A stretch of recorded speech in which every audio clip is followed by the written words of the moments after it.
신성 영원 영원히. 오 새로우신 하나님 없으면 다 낡아져도 당신 계시면 모든 것 새롭는 세월 지나고 그 새로우신 아버지 결코 늙지 않아 천만 년 가도 항상 신성 영원 영원히. 우리가 얻은 당신의 축복은 모두 새로워 새 언약 새 길 모든 것 영원히 항상 새롭네.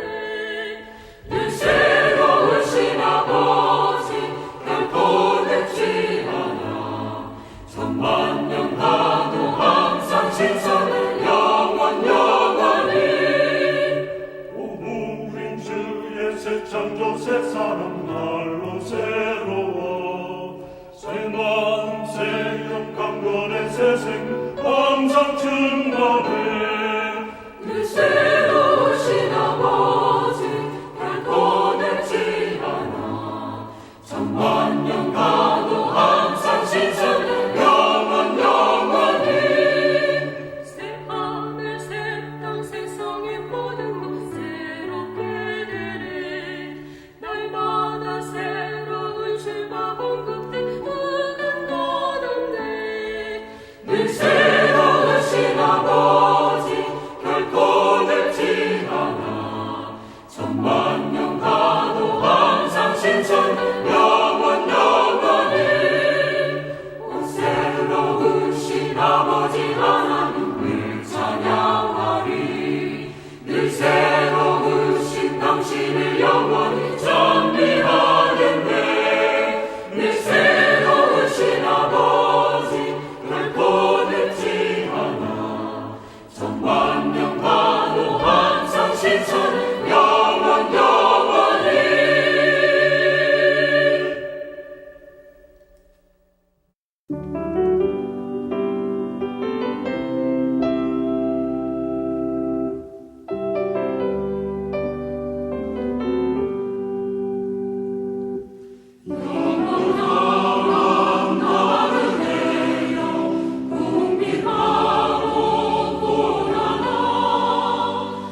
한국복음서원은 미국 복음주의 출판사 협의회인 ECPA의 정회원이자 투표권 행사 멤버인 LSM에서 출간한 영적 서적들을 번역, 출판하고 있습니다.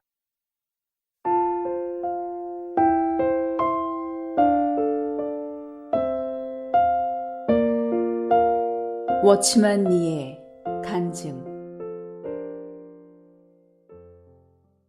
출생 전에 이미 바쳐짐. 나의 출생은 어떤 면으로는 기도의 응답을 받은 하나의 증거라고 말할 수 있습니다. 중국 민간에는 남자를 중시하고 여자를 경시하는 풍속이 있었는데 우리 어머니는 이미 2딸을 낳고서 6딸을 계속 낳은 나의 고모와 같이 될까 매우 두려워했습니다. 그분은 그때 기도를 어떻게 해야 하는지를 몰랐지만 주님께 간단한 몇 마디로 만일 당신이 내게 아들을 주신다면 나는 이 아들을 당신께 바치겠습니다. 라고 기도했습니다. 주님은 그 기도에 응답하시어 얼마 안 가서 나를 낳게 하셨습니다. 후에 내 아버지께서 이 일을 내게 알려주심으로써 나는 출생 전에 이미 바쳐진 사람이라는 것을 알게 되었습니다. 구원받고 동시에 부르심 받음. 1920년 내가 17세였을 때 나는 구원을 받았습니다. 많은 사람들에게 있어서 그들이 주님을 믿는 것은 구원을 받아 죄를 벗어나는 것까지를 말합니다. 그러나 내 경우에 있어서는 그의 종이 되어 그를 섬기라는 주의 부르심에 응답해야 하는 문제가 있었습니다. 나는 이것에 대한 대가가 너무도 큰 것임을 잘 알았으므로 속에 갈등이 있었습니다. 그러나 주님은 나를 그냥 지나치시지 않았고 갈등은 계속되었습니다. 나는 내가 구원을 받은 것이 양면적이라는 것, 곧 한 면은 그리스도를 나의 구주로 영접하는 것이요 또 한 면은 그를 내 주인으로 영접하여 섬겨야 하는 것임을 알았습니다. 그해 4월 29일 밤, 나 혼자 방 안에 있었을 때 나는 주님을 영접해야 하느냐, 영접하지 말아야 하느냐의 결정을 내릴 수가 없었습니다. 처음에 나는 달게 받아들이지 못했습니다.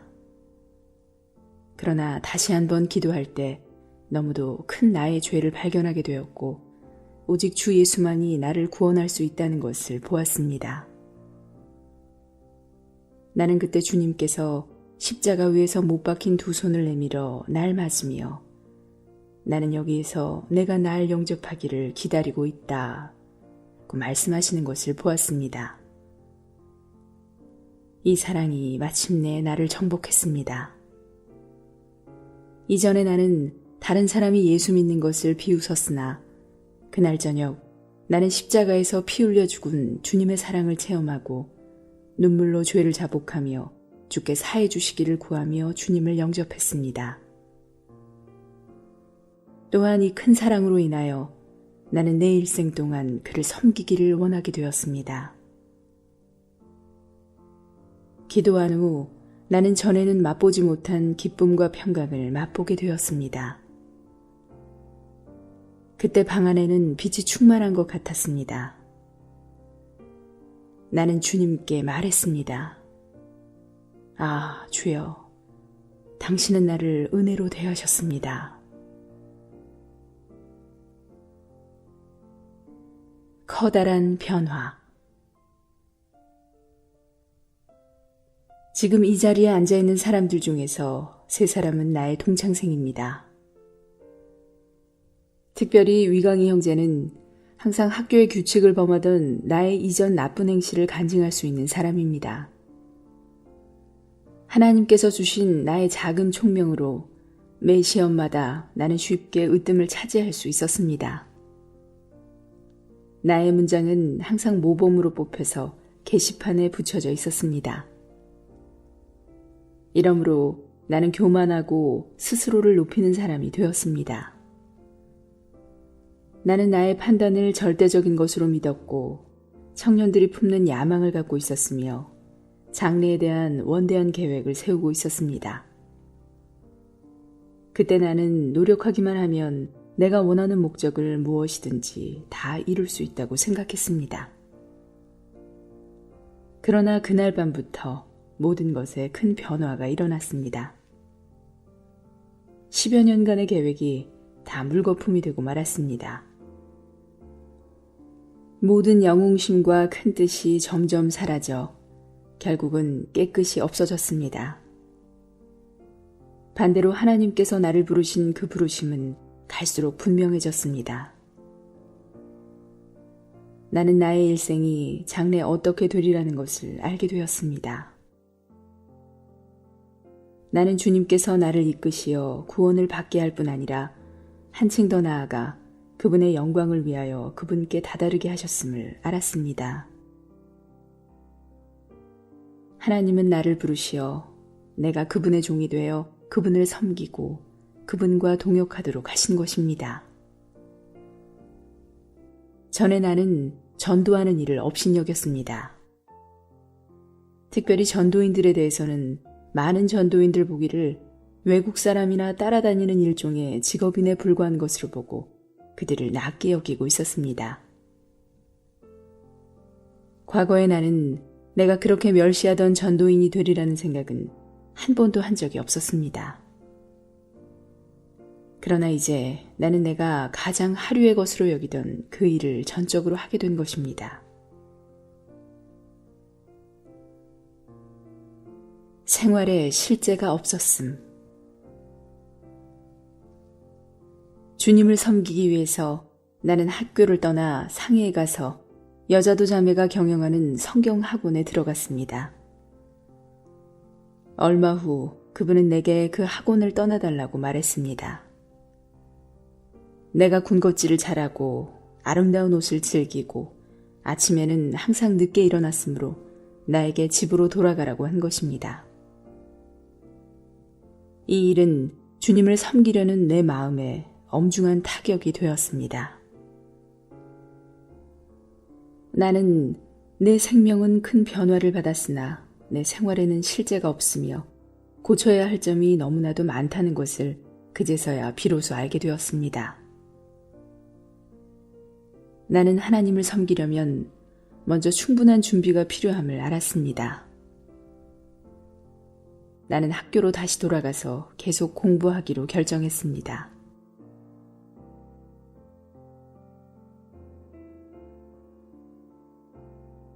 사역에 능력이 없었음. 학교에서 동급생들이 소설을 읽을 때 나는 한쪽에서 성경을 읽었습니다. 나의 동급생들은 내게 많은 변화가 있음을 인정했습니다. 그러나 나의 옛 성질은 여전히 남아 있었기 때문에 나의 간증은 그리 강할 수가 없었습니다. 내가 기억하기에 그때 내가 위 형제에게도 간증했으나 그는 듣지 않았습니다. 나는 그들을 주님께 돌이키려는 마음으로 동급생들에게 간증했으나 1년이 지난 뒤에도 아무 효과가 없었습니다. 나는 이론을 잘 얘기하고 충분한 논리를 제시하면 효과가 있으리라고 생각했습니다. 그러나 어찌된 까닭인지 나의 일은 다른 사람에게서 아무런 능력을 갖지 못했습니다. 어느 날 나는 우연히 서양의 선교사인 그로스 씨를 만나게 되었습니다. 그로스 씨는 나에게 구원을 받았느냐고 물은 후 1년 동안 내가 주님 앞으로 인도한 사람이 전부 몇 명이나 되느냐고 물었습니다. 이 질문에 나는 부끄러워 고개를 숙였습니다. 동급생들에게 내가 복음을 전했지만 한 사람도 받아들이지 않았던 것입니다. 그녀는 내게 말하기를 나의 문제는 나와 주님 사이에 간격이 있는 것이며 그렇기 때문에 복음을 전해도 효과가 없는 것이라고 했습니다. 이 간격은 숨겨진 죄일 수도 있고 양심의 거리낌일 수도 있고 그 외에 주님께 득죄한 일일 수도 있다고 했습니다. 나는 솔직하게 이런 것이 있음을 시인했습니다. 그녀는 내게 이런 것들을 깨끗이 버리고 싶은지를 물었습니다. 나는 원한다고 말했습니다. 그녀는 다시 내게 묻기를 사람들에게 어떻게 복음을 전했느냐고 했습니다. 나는 그녀에게 내가 사람을 만나면 그가 흥미있게 듣든지 안 듣든지 상관하지 않고 그들에게 주님에 대해 말했음을 얘기했습니다. 그녀는 내게 그렇게 해서는 안 된다고 했습니다. 그녀는 내 친구들의 이름을 수첩에 적어서 항상 그들을 위해 기도하고 그 후에 하나님께서 말할 기회를 주시기를 기다려야 한다고 했습니다.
그들을 위하여 기도함. 나는 돌아온 후 곧 죄를 해결하고 주님께서 내 몸에서 일하시는 데에 지장이 있는 것들을 해결했습니다. 또 10명의 동창생 이름을 한 수첩에 적은 후 매일 그들을 위해 기도했습니다. 때로는 수업 중에도 그들을 위해 기도했고 기회만 있으면 그들에게 주 예수님을 전했습니다. 이 일이 효과를 보기 시작할 때 처음에 나는 사람들의 웃음거리가 되었습니다. 내가 그들 앞을 지나가려 할 때 앞에서 희롱하는 소리가 들려왔습니다. 야, 전도사 온다. 우리 그 설교 좀 들어보자. 사실 그들 속에는 듣고 싶은 마음이 있었습니다. 나는 이 실패를 그로스 자매에게 얘기했습니다. 그녀는 거기에 대해서는 아무 말도 하지 않고 다만 그들이 구원받을 때까지 계속 기도하라고 했습니다. 주님의 은혜로 나는 주님을 의지하고 힘을 얻어서 매일 명단에 기록한 사람 하나하나를 위해 계속 기도했습니다. 이렇게 하여 몇 달이 지난 후 명단에 기록된 70명 중 1명을 제외한 69명이 다 구원을 받았습니다. 여기에 앉아있는 위강희 형제도 그 69명 중에 한 사람이었습니다.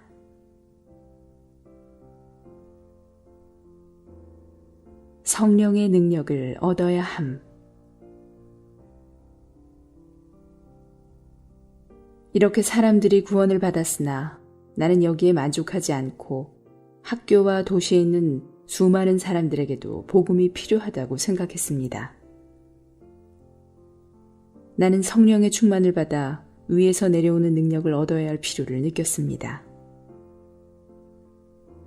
나는 한 영국 선교사인 화수은 자매에게 갔습니다.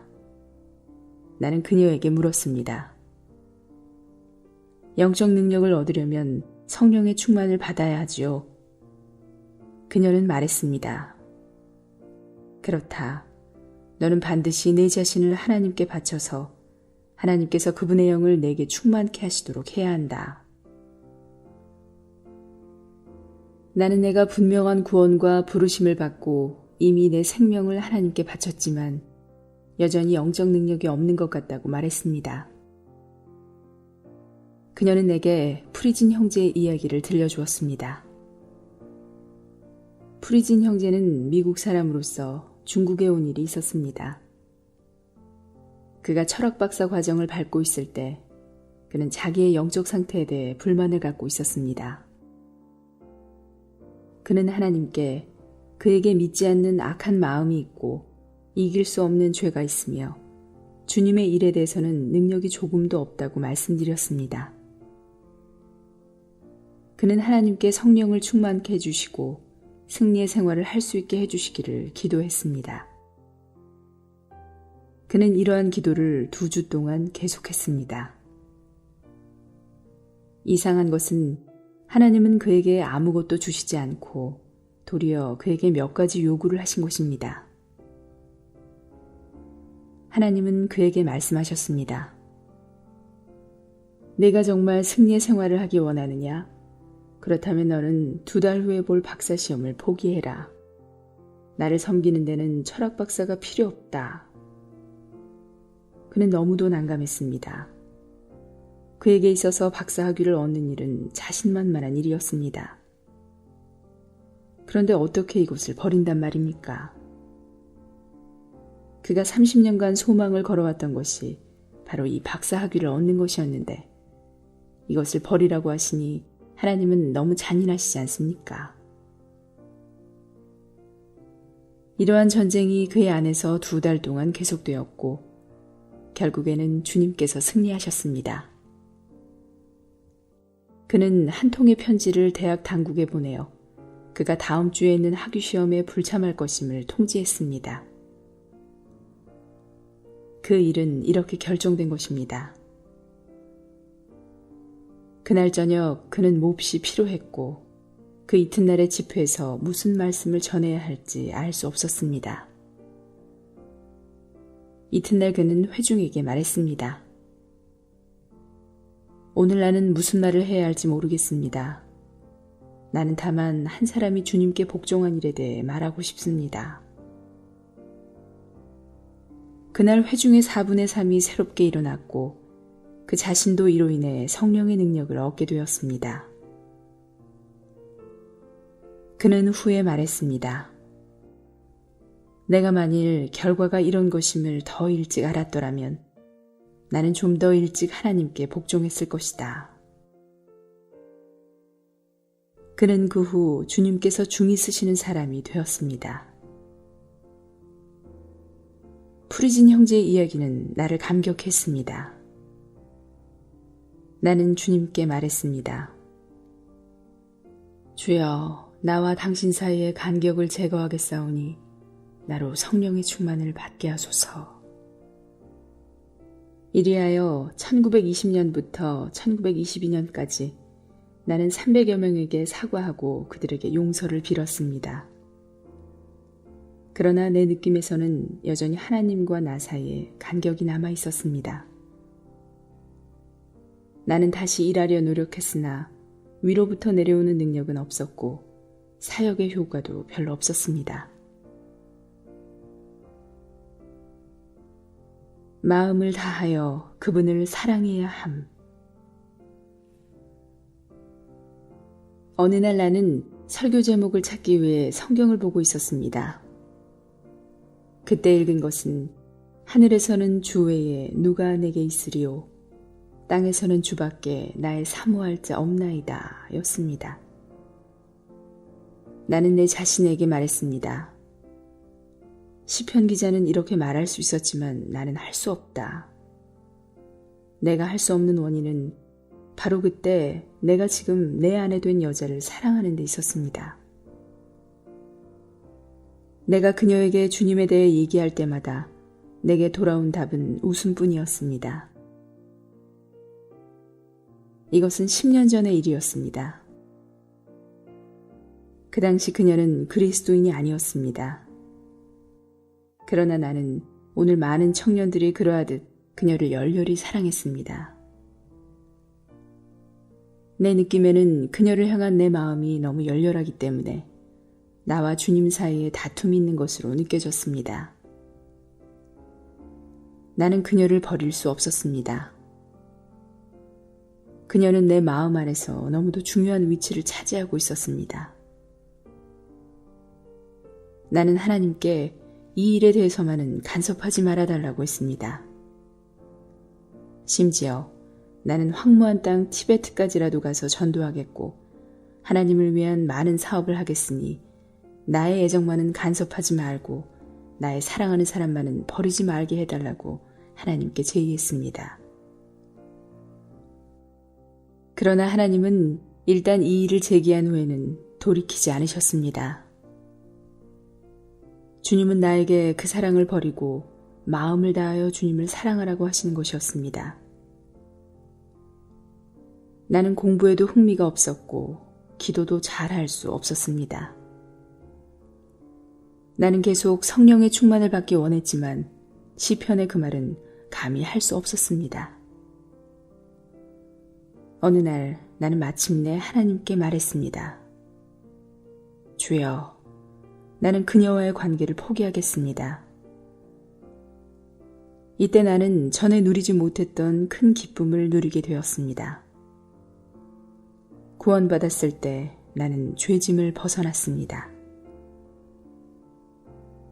나는 나와 하나님 사이에 있는 장애물을 해결하고 완전히 깨끗이 하여 내 무거운 짐을 벗어버렸습니다.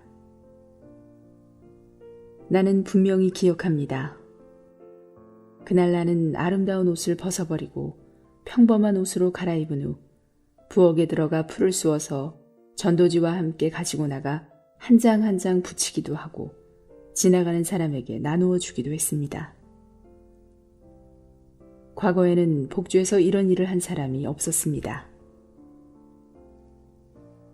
1922년 2학기 때 나는 매일 수첩에 적힌 동창생들을 위해 기도했고 그 중에 많은 사람들이 구원을 받았습니다. 구원받는 사람들이 갈수록 많아졌기 때문에 다음 해부터 우리는 그 많은 사람들을 받아들여 집회하기 위해 좀 더 큰 장소를 빌려야 했습니다. 내가 기억하기로는 그때 수첩에 기록된 사람 중에서 한 사람을 제외하고는 다 구원을 받았습니다. 가장 귀한 공과를 배움. 그때 우리에게는 7명의 동역자가 있어서 매주 금요일에 같이 모였습니다. 그러나 그 시간의 대부분을 나와 인도하는 한 형제와의 변론으로 다 소비했습니다. 이 형제는 나보다 5살 위였습니다. 청년이었던 우리들은 모두 각자의 의견을 내세우며 상대방의 생각을 비판했습니다. 때로 나는 혈기도 냈습니다. 그러나 내 자신의 잘못은 인정하지 않았습니다. 그때 나는 토요일마다 화수은 자매에게 가서 그녀에게 그 형제의 태도에 대해 호소하고 우리 가운데 있는 분쟁을 화해시켜주며 그 형제의 잘못을 고쳐달라고 했습니다.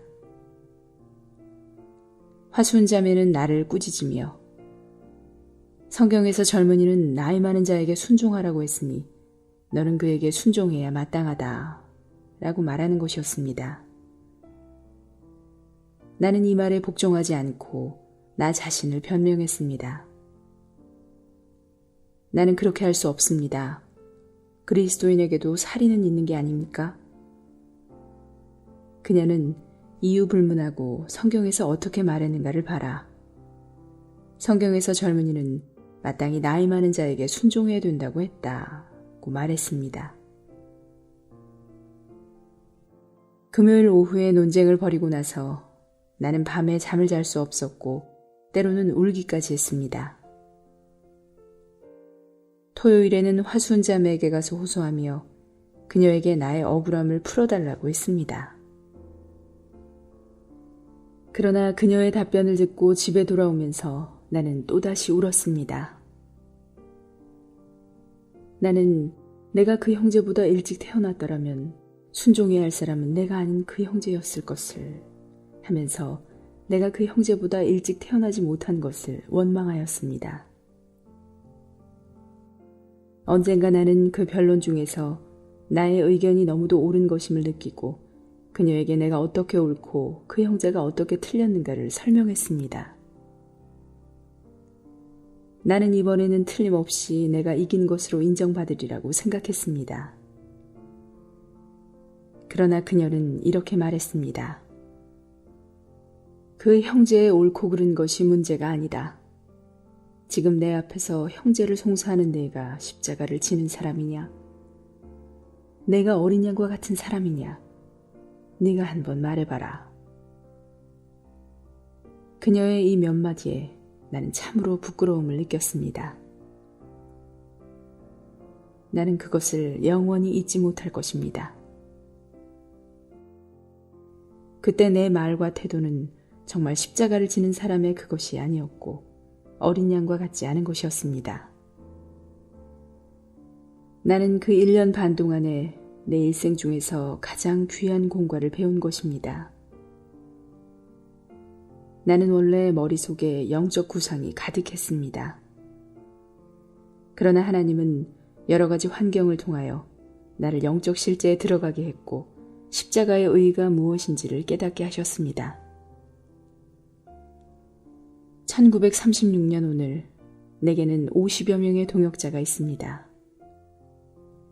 그때 순종하는 공과를 배우지 못했다면 나는 오늘 그 어떤 사람과도 함께 일할 수 없었을 것입니다.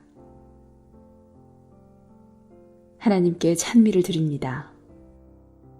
그분은 내가 성령의 제안을 받도록 하기 위하여 나를 그러한 환경 가운데 넣으셨습니다. 그 18개월 동안 나는 내 의견을 제시할 기회를 갖지 못했고 다만 울며 고통을 참아야 했습니다. 만일 그렇지 않았다면 나는 나라는 어려움을 해결할 수 없었을 것입니다. 하나님은 내 성격의 모난 것을 깎아내시어 이제 내가 젊은 동역자들에게 온유하고 겸손하고 화평한 영으로 하나님을 섬겨야 한다고 말할 수 있게 하셨습니다. 십자가를 지지 않으면 그들이 한 일, 열성, 목적과 능력이 모두 별 가치가 없는 것입니다. 이 길을 걸어오면서 나는 나의 단점과 내 모든 것이 다 하나님의 손안에 있음을 인정하지 않을 수 없었습니다. 문제는 옳고 그름에 있는 것이 아니고 내가 십자가를 지는 사람이냐 아니냐에 있습니다. 교회 안에서는 옳은 것도 그른 것도 다 가치가 없는 것입니다. 중요한 것은 십자가를 지는 것이요 부서지는 것입니다. 이렇게 할 때 비로소 하나님의 생명을 나타낼 수 있고 그분의 뜻을 이룰 수 있습니다.